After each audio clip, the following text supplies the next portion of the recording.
So you now have the d to be, that's 1d. You have 5x squared plus 16x plus 3. Okay, so the same principle applies. So this time all along we've been having letters in front that are not more than 1.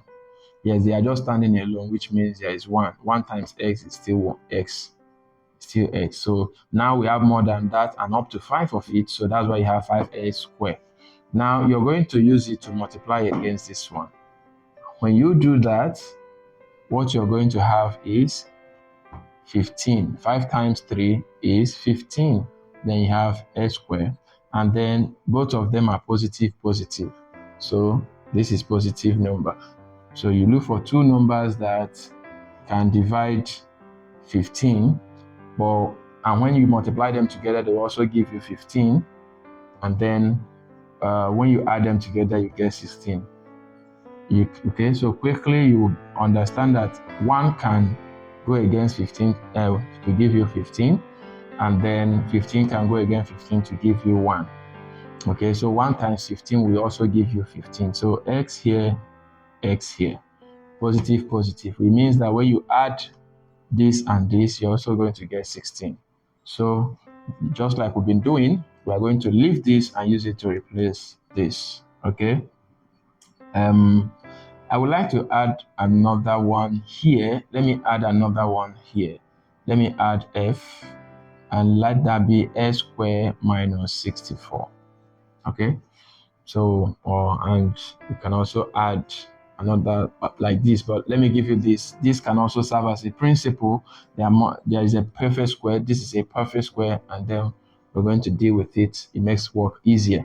When you have other perfect square that appears in 2 terms like this, you know what to do. Okay, so this against this will give you this. Coming back to this, we'll have 5x squared. So instead of 16x, we just say plus 1x. No, please don't write it that way. That's not nice at all. Just put x, because this is assumed that there is 1 already. So you don't need to put that 1 in order for you to prove that this 1x. So anyone seeing this knows that this is x. So this means there are 15 of this x, and now there's only 1 of this x. All right, so plus 15x plus 3. Now when you have done this, you now have to do your factorization. Okay, what you're going to do is to think of what you use to multiply and get this. So you are going to have 5x outside, then against this x. 5x times x will give you 5x squared. Now, let me ask you a question. If you put it this way, and then you need to get this, right? Yes, you need to get this very x here. So if you use 5x to multiply, even if it's 1, you'll find out that you're going to have 5x here. So sometimes this may become an issue for you. It's not really an issue. It's just a simple matter. What you would need to do is bring this 5x inside and bring this one outside. It's as simple as that, okay? Because it will affect this if you put 5x outside here, and then that won't give you the actual answer that you're supposed to have, and then here it will equally affect it. Okay, so it's just a simple thing. When you have such, you actually turn it the other way around, and sometimes you make the division. If we have something like that, we don't, or if we get there, we can still do that. Okay, so we will have, instead of this before the previous one, we have x outside and then 5x inside. So x times 5x will give you 5x squared. Remember, whatever is in this bracket is what will be in the next bracket. Okay, so here you're going to have 1. Of course, you know that x times 1 is same thing as x. 1x is x. So take note of that. You just don't need to write 1x, you just write x. Okay, so you look for a number here that when you use it to multiply this 5x, it will give you 15x. Okay, all of them are positive, so positive will be here, that's plus. And then the number that will suit that is 3, of course. So 3 will stand outside. This is not 15x squared, so you don't need to put 3 as 3x. You just put 3 as a number. and then inside you repeat this as usual. This principle is what will help you. It's very simple. So you know that 3 times 1 will still give you 3. Okay, and 3 times 5 is 15, and then x follows. Okay, so simply put, your answer is x plus 3 and then 5x plus 1. This is your answer. And I can tell you that if you expand this the way we have done, that's use everything here to multiply everything here, you come back to this place again. As simple as that. You come back to that place again. Okay, so we will now move to the next one. The next question is E. We're going for E, and E, 1E is 8x squared plus 2x minus 3. Now look at this, it's the same thing. You use this to go again to multiply this, and then you remember this is negative now. The one we did here was positive, but now we have a negative number. So this negative number is going to affect the result of this multiplication, and that is to say 8 times 3 will give you 24. So plus times minus is minus, so minus 24 this s squared. Okay, so you look for two numbers that can divide 24 without remainder, and then they will give each other when they divide 24, and then when you multiply them together, they will also give you 24. Yes, and when you add them together, you get this here. So what are those two numbers that when you use them to divide, they will get each other? When you multiply them, they'll give you minus 24 s squared. But when you add them together, you are going to get this. That is plus 2x. What are the two numbers? Of course, you agree that that is 4 and 6, because 6 can divide 24 to give you 4, and 4 can divide 24 to give you 6 without remainder. But now take note, this is positive, and this is negative. So one of them will have to be a negative number, and the one that has to be a negative number will be the smaller one, because you have to have a positive number here remaining. Okay, so and such that when you multiply them, the negative stands. That's why we're putting the negative there. All right, so what we are going to do is make 4 the negative. Make 4 the negative, and this remains the positive. You add your x. Now 6 times minus 4 will give you minus 24. X times x is s squared. Okay, so now 6x is bigger. So you're owing 4 and you have 6. When you pay the 4 you're owing, you have 2 left for you. So this is not negative, it's positive. Now what we are going to do next, as usual, is to replace plus 2x with 6x minus 4. Just as simple as that. I hope you're getting the sense in the nonsense. Okay, so we will now say 8x squared plus 6x minus 4x minus 3. That is it. Because 6x minus 4x will still give you 2x, which is positive, plus 2x. Okay, so now that we have succeeded in making it 4 terms, we now want to factorize. Okay, so this place sometimes may look tricky. So what do you do at this point? Okay, so you don't just say 8x times x. Okay, if you say 8x times x, what will happen to this? All right, and then if you say, okay, x outside, x times 8, it will give you x times 8x will give you 8x squared, and then x times 6, of course, will give you 6x. But what happens to this place? Remember, whatever is in the bracket here will still be what will be in this bracket. So 6 is going to affect here, and these are not up to that. All right, so what are you going to do? What are you going to do? So definitely you're going to have to divide by 2. You divide by 2. Yes, to simplify this, you divide by 2. Now, when you divide 8 by 2, what are you going to get? You're going to get 4. So it means that 4 times 2 will give you back 8. So this, you will just say 4x times 2x.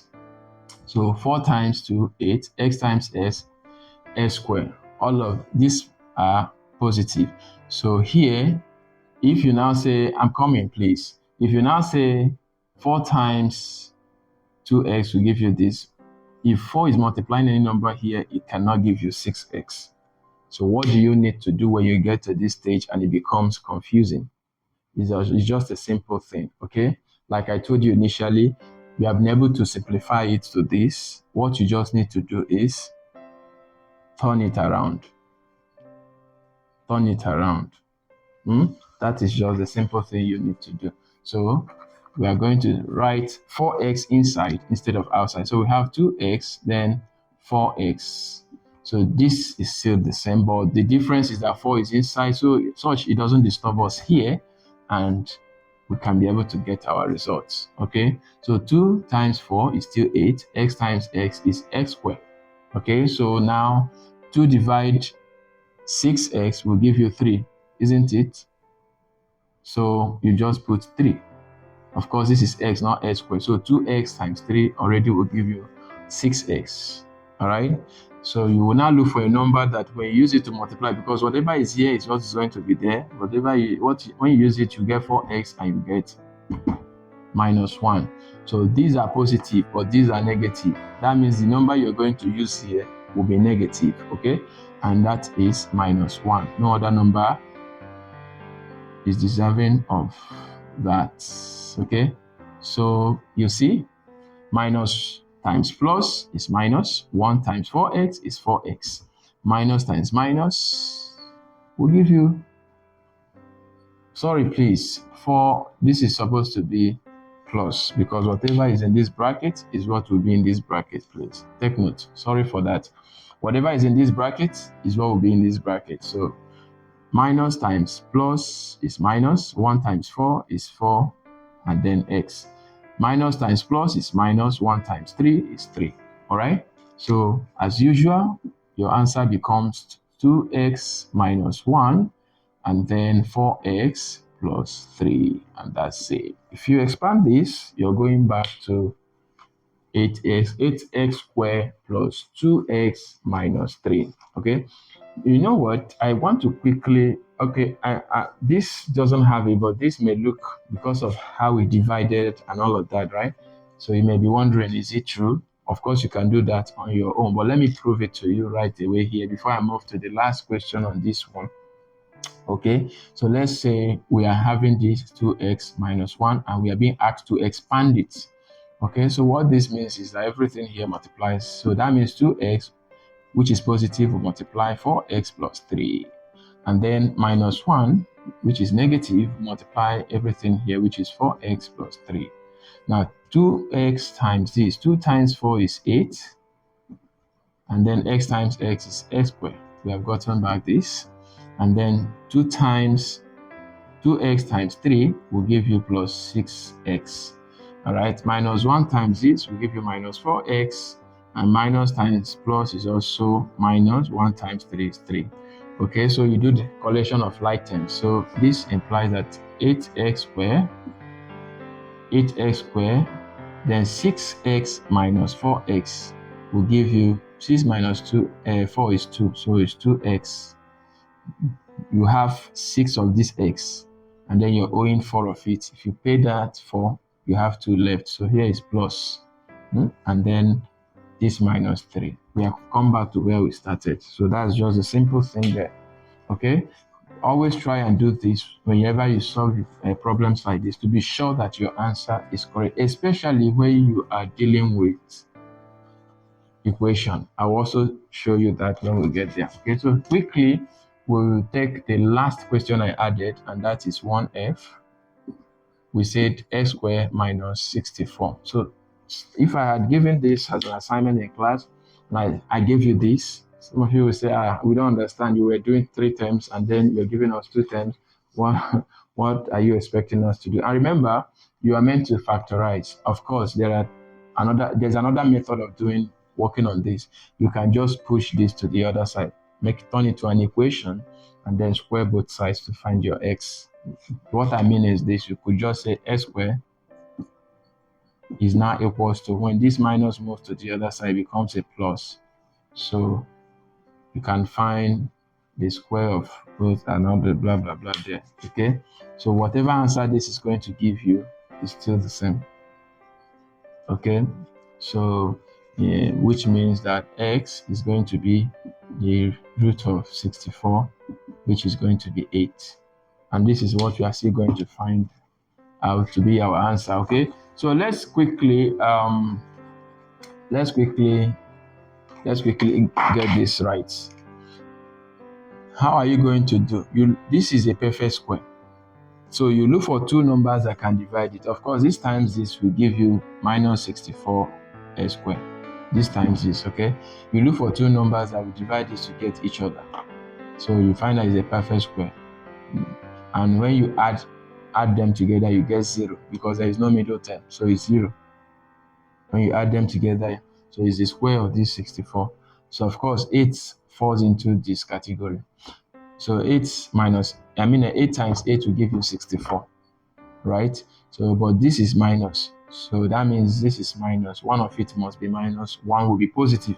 So the minus times minus is minus. 8 times 8 is 64.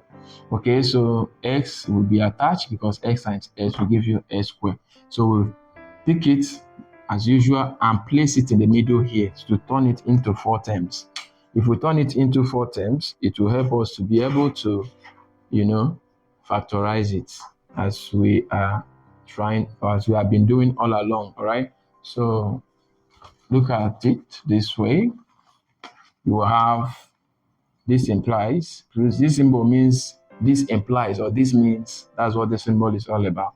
So this implies x squared minus 8x plus 8x minus 64. That's what it means. That's what it means. Okay, so you can also do it any other way. Like this comes first and this second. It's still the same thing. Okay, so x times x will give you x squared. Okay, so x times x is x squared and then minus 8. X times minus 8 will give you minus 8x. But now take note, whatever is here is going to be here. Okay, so even if you put plus 8 here, remember that if it multiplies this x, it will give you 8x. But now, when it's going against this minus, it will give you minus. And when it's going against this 8, it will give you 64. So simply put, your answer is, you separate this, that's 8x plus 8, and then x minus 8.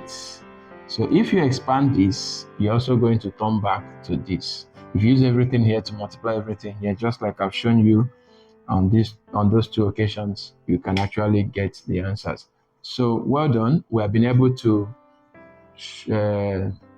understand how you can deal with trinomial expressions. And remember, I said they are not equations. Yes, they are not. These are just expressions, and this is what you can do just to simplify them.